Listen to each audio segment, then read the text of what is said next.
السلام علیکم، آپ دیکھ رہے ہیں ہورائزن نیوز ایچ ڈی۔ خبر شامل کرتے ہیں رینالہ خرد سے۔ رینالہ خرد تھانہ صدر کی حدود میں سی سی ڈی اور ڈاکوؤں کے درمیان پولیس مقابلہ۔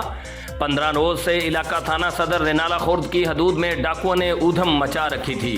موٹر سائیکل سواروں کے علاوہ متعدد اشخاص سے موبائل اور نقدی بھی چھینی تھی۔ 4 کس ملزمان نے اعظم نامی شہری سے 8 چک موڑ کے قریب موٹر سائیکل، نقدی اور موبائل چھین لیا۔ 15 کی کال پر سی سی ڈی رینالہ خرد اور تھانہ صدر پولیس نے بروقت کارروائی کرتے ہوئے 12 اجیت سر کے قریب ملزمان کو گھیرے میں لے لیا، جو پولیس اور ڈکیتوں کے درمیان شدید فائرنگ کا تبادلہ ہوا، جس سے 2 ڈاکو موقع پر ہی مارے گئے، جن کی شناخت ذیشان عرف شانی ولد عبدالغفور قوم سلوترا سکنہ دولت شاہ نور شاہ اور کاشف عرف کاشی ولد خالد محمود قوم مسلم شیخ چچلی پور دیپال پور ہوئی۔